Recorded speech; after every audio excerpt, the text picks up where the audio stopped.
Bonsoir à tous et à toutes, je suis Aline, coach de l'âme et de destinée. Pour ceux qui ne me connaissent pas. Alors, j'espère que vous allez tous et toutes bien. Ce soir, je reviens avec un autre sujet d'encouragement, d'édification. Bien avant de rentrer dans le vif du sujet, j'aimerais rendre grâce au Seigneur pour ce moment de partage. Excellent Père de grâce, mon âme te loue, mon âme te bénit, mon âme te rend des utilisations de grâce parce que tu es Dieu. Père, je te prie de disposer les cœurs de tous ceux et celles qui vont me prêter leur attention ce soir, que cette parole puisse leur booster, que cette parole puisse les édifier et que toute la gloire et l'honneur te soient rendus dans le nom puissant de Jésus. Amen. Le sujet que j'aimerais aborder avec toi ce soir, c'est le timing. Chers frères et sœurs, le timing. Je vais illustrer ce sujet par la vie de David. David a été oint comme roi. Mais est-ce que quand Samuel l'a oint pour la royauté, il est rentré directement dans ses fonctions? Non. Il a fallu qu'il attende le temps favorable. Parce que dans cette vie d'aujourd'hui, plusieurs parmi nous sont impatients. J'ai déjà fait une vidéo sur les conséquences de l'impatience. Je vous invite à la regarder. Vous regardez sous la barre là. Vous allez voir cette vidéo. Et David a été oint. Mais au moment où il a été oint, ce n'est pas à cet instant qu'il est rentré dans sa royauté. Il a fallu qu'il l'attende. Même quand Dieu vous donne une révélation, même quand à l'église, on a prophétisé sur vous.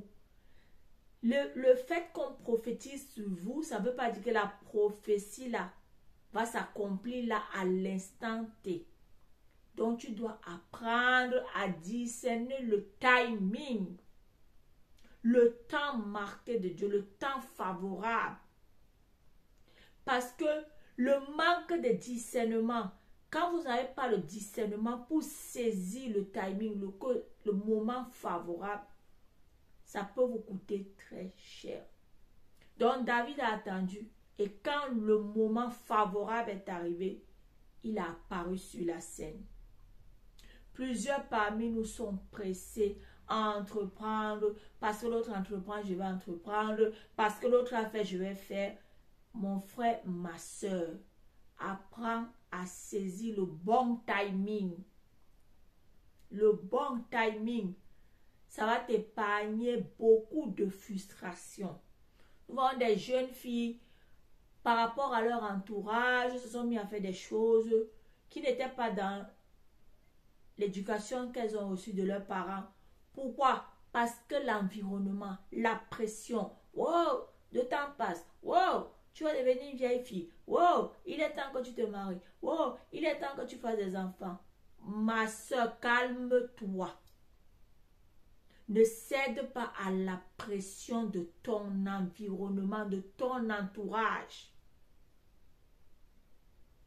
Le timing est très, très important. Moi, quand je passais des moments difficiles, je me disais que, wow, ouais, vraiment ta vie là, c'est comment je disais, laissez ma vie tranquille. Chacun s'occupe de sa vie.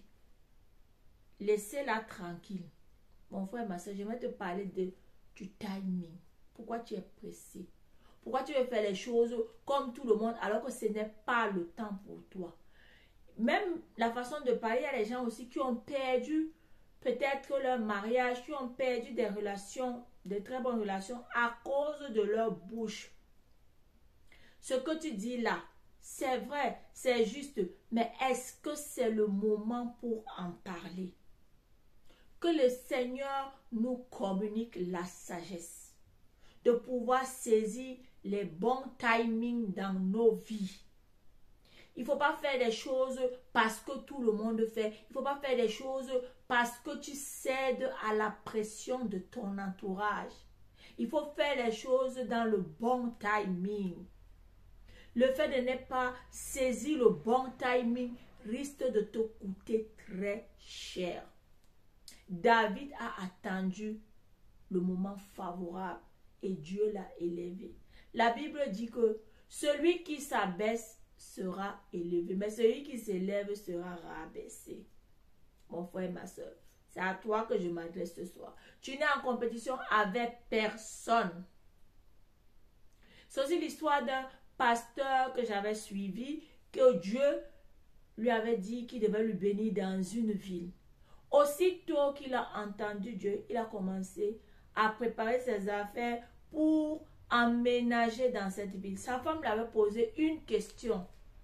Je ne refuse pas, chérie, que Dieu t'a parlé. Mais est-ce que c'est le moment? Il dit à sa femme, ah, je connais, vous les femmes là, vous êtes toujours comme ça.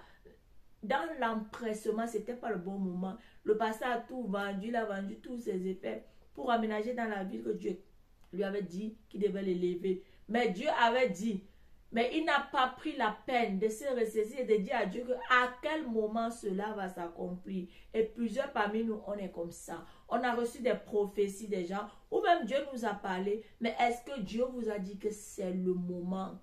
C'est le timing? Non. Et ce pasteur, dans l'empressement, a amené sa famille dans la faillite. Il a aménagé dans la ville où Dieu lui avait dit qu'il devait l'élever. Mais il a galéré pendant 10 ans. Au moment où Dieu le lui disait, c'était pour accomplir cette prophétie dans 10 ans. Mais regardez alors l'empressement. Mon frère, ma soeur, j'aimerais te parler du timing. Ne prends la pression de personne. Tu es né seul, tu vas mourir seul et on va t'enterrer seul. Donc ne cherche pas à faire les choses dans la précipitation pour montrer que tu es quelqu'un ou que tu es quelqu'une. Attends le bon timing dans ta vie.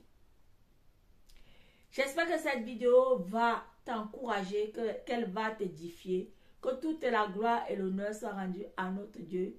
Je te dis merci de m'avoir prêté ton attention et je te remercie et je te dis à très bientôt dans ma prochaine vidéo.